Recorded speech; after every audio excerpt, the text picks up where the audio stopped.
Hello guys, Munnar വ്ളോഗിൻ്റെ അവസാന പാർട്ടാട്ടോ. അപ്പോൾ അതാ ഞങ്ങൾ വട്ടവടയിലെത്തി. അവിടുന്ന് ഫുഡൊക്കെ കഴിച്ചിട്ട് ഞങ്ങൾ വേഗം ജീപ്പിൽ ട്രക്കിങ്ങിന് കയറി കിട്ടും. അപ്പോൾ അതാ പോയിക്കൊണ്ട് നിൽക്കുക. ഈ ഒരു ട്രക്കിങ്ങിൽ നമുക്ക് 5 സ്ഥലമാട്ടോ അവർ കാണിച്ചു തരാം. അപ്പോൾ ആദ്യം തന്നെ ഒരു സ്ട്രോബെറി ഫാമിലേക്കാട്ടോ പോകുന്നത്.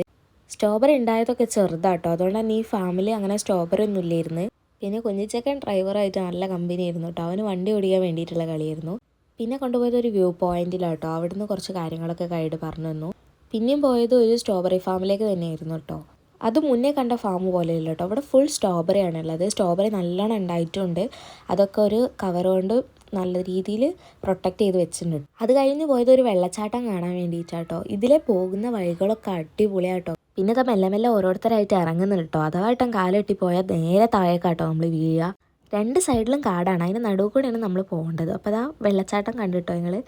നല്ല തിരക്കായതുകൊണ്ട് അവിടെ ഓവർ നേരം നിൽക്കാൻ പറ്റില്ല കേട്ടോ. കാരണം ചെറിയൊരു സ്പേസാണ്. കുറച്ച് ആൾക്കാർ ഇറങ്ങി കഴിഞ്ഞാൽ കുറച്ച് ആൾക്കാർക്ക് കയറാൻ പറ്റും. അത് കഴിഞ്ഞിട്ട് പോയത് ഹണീബീൻ്റെ ഒരു മ്യൂസിയം കാണാൻ വേണ്ടിയിട്ടാട്ടോ. പിന്നെ ഇതിൻ്റെ ഉള്ളിൽ വീഡിയോ ഒന്നും അലോഡ് അല്ല കേട്ടോ. അപ്പോൾ ഞാൻ വീഡിയോസ് ഒന്നും എടുത്തില്ല. ഇതിൻ്റെ ഉള്ളിൽ എങ്ങനെയാണെന്ന് വെച്ചാൽ ഹണീബീൻ്റെ കൂടും കാര്യങ്ങളൊക്കെ സെറ്റ് ചെയ്തിട്ട് എങ്ങനെയാണോ ഉണ്ടാവുക അതേപോലെ തന്നെ റിയൽ ആയിട്ട് അവരവിടെ സെറ്റ് ചെയ്ത് വെച്ചിട്ടുണ്ട് കേട്ടോ. പിന്നെ അവിടുന്ന് കുറച്ച് സാധനമൊക്കെ വാങ്ങിയിട്ട് ഞങ്ങൾ വേഗം തന്നെ ഇറങ്ങി.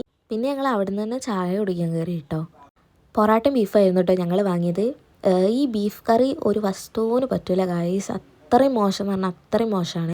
ഈ ബീഫ് നല്ല ഉറപ്പായിരുന്നു കേട്ടോ. ഞാനും ഏട്ടനും കൂടെ വലിച്ചിട്ടാണ് ആ ബീഫ് ഒന്നും കൂടെ മുറിഞ്ഞ് വന്നത്. പിന്നെ ഞങ്ങൾ വേറൊരു കറി ഓർഡർ ചെയ്തിട്ട് അത് വെച്ചിട്ട് കഴിഞ്ഞിട്ട് അത് കഴിച്ചത്. അവനെ കഴിച്ച് കഴിഞ്ഞ് ഞങ്ങൾ വേഗം തന്നെ ഇറങ്ങിയിട്ടു.